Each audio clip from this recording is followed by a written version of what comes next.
Senator Rubio, congratulations. I'm grateful for your willingness to serve our nation in this new role. Thank you as well for your family's commitment to continue with your service here to this country. I think President Trump made a wonderful choice in nominating you to be Secretary of State. Your extensive foreign policy experience and your deep understanding of international relations, I think, makes you a perfect choice for the position. While serving together in the Senate on this committee, I've seen firsthand your dedication, your knowledge, and your commitment to our nation's security. Your strategic insights, your principled approach to diplomacy, they're going to serve our nation well, and we do face many challenges. We've talked about them in the past, so you have my full and unwavering support. I wanted to start with China, because over the years we worked closely together to counter the significant threat that China poses to global security and to stability. The Chinese Communist Party's strategy extends far beyond traditional military conflict. They're conducting an aggressive campaign aimed at weakening American leadership and reshaping the global order to serve their own interests. And we make no mistake, China is challenging our interests all across various domains, diplomatic, economic, technological. They're playing the long game, and I think we have to respond with equal resolve and a strategy. It's essential that we fully recognize the scope of the challenge and develop a strategy to safeguard American interests and the values on the world stage. So could you talk a little bit about your approach in addressing an increasingly aggressive China and how we and our international partners can hold China accountable? Well, and as I pointed to earlier, it's an important question because I think it's definitional to the century. I really do. I think the 21st century will be defined by what happens between the United States and China. The Chinese have basically concluded that America is sort of a tired great power in decline, that they are on a path over the next 20 or 30 years to naturally supplant us, irrespective of what happens. And I think their preference is to not have any trade and or armed conflict in the interim, because I think they might interrupt what they believe is a natural progression. I don't share that view. I think they have some significant domestic challenges. Nonetheless, I do think what we can't ignore is that at the current road that we're on right now is an unbalanced relationship, and that much of their growth and their progress has come at our expense, not because they outcompeted us, but because they frankly have violated the rules that they've benefited from but have lived by none of its obligations. So I think the first begins with a recognition that China is and will continue to be a rich and powerful country, and we will have to deal with them. It's in the interest of global peace and stability that we have to deal with them.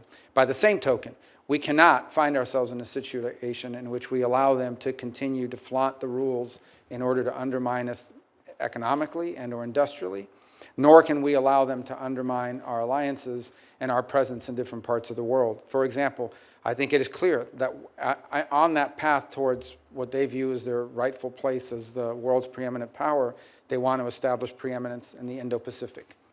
And that has historical ramifications or historical underpinnings, because they view these smaller countries as tributary states, that basically all roads lead back to Beijing, and they view that. Unfortunately for them, their neighbors do not view themselves as tributary states. And this is particularly true in places like South Korea, Japan, Australia, New Zealand, but also Vietnam and others, some of whom have historical disagreements with China.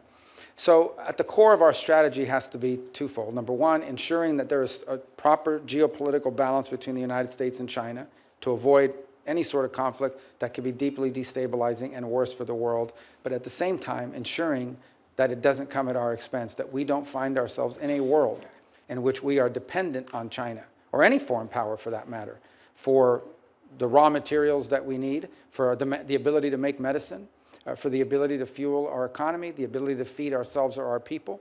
We cannot be a country that becomes dependent on foreign powers, and so much of that involves not simply how we engage in the world, but also what we do here domestically.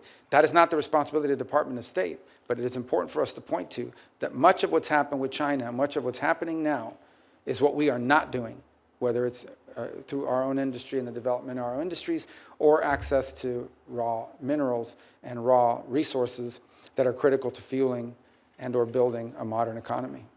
You talk about China playing by a different set of rules, and they do the ones that we think of as traditional rules. But and I appreciated your comments to Senator Ricketts about China and even the definition of them as a developing nation. I think it's a big problem. They can't be allowed to continue to play openly with a different set of rules in addition to the hidden rules.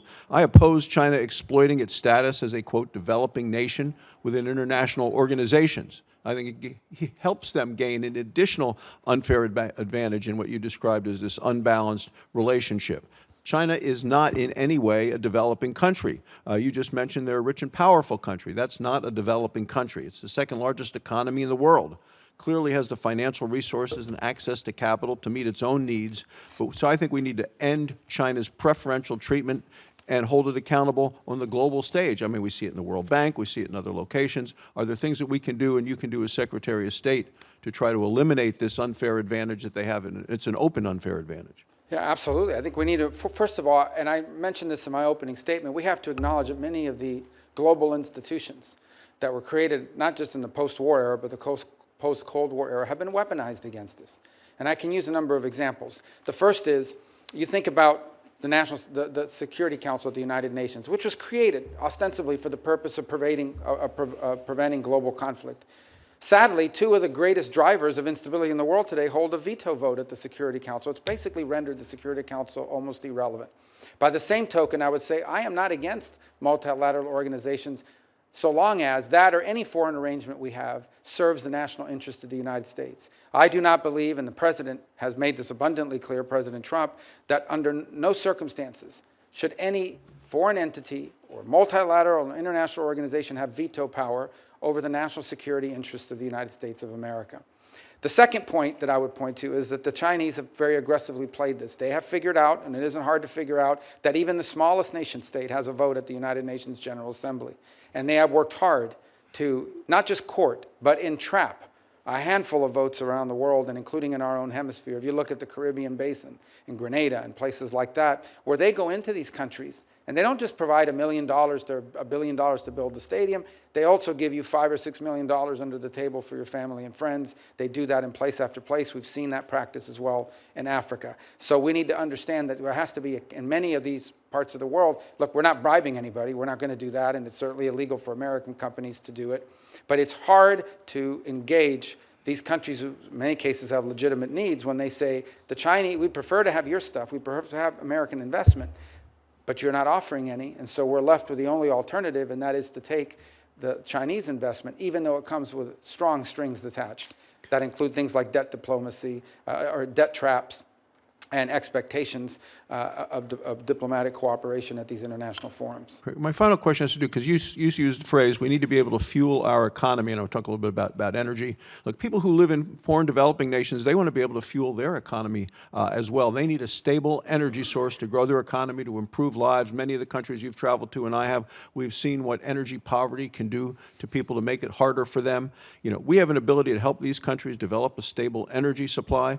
But this current administration, the Biden administration, has put restrictions in place on funding of certain energy resources, such as coal, even natural gas. The United States should be working to promote an all-of-the-above energy strategy and help our friends and allies have affordable energy as opposed to what is the politically correct type of energy to be used. So I believe we should be helping these countries with energy. And are you committed to ensuring the State Department is promoting all forms of energy projects across the globe, including oil, gas, coal, affordable energy that will help people raise their standards of living? Yes, in fact, it should be a centerpiece. One of our centerpieces of our economic diplomacy. We talked earlier, I think it was Senator Coons had mentioned the work on fragile states and the hope of preventing fragility so that states don't collapse into some of the havens that you now see where terrorism takes a hold and so forth. And one of the things you can do to help a country become more stable and then more prosperous is access to reliable and affordable energy. And that is that's not simply for everyday life. That is critical if you want to build a manufacturing sector. It's going to be especially critical in a world in which all these new technologies like AI are going to require a tremendous amount of power generation that's going to draw upon global energy resources to begin with. So absolutely, it needs to be at the centerpiece, and we'll work very closely with the Energy Department in ensuring that it's a centerpiece of our foreign policy. Thank you, Mr. Chairman.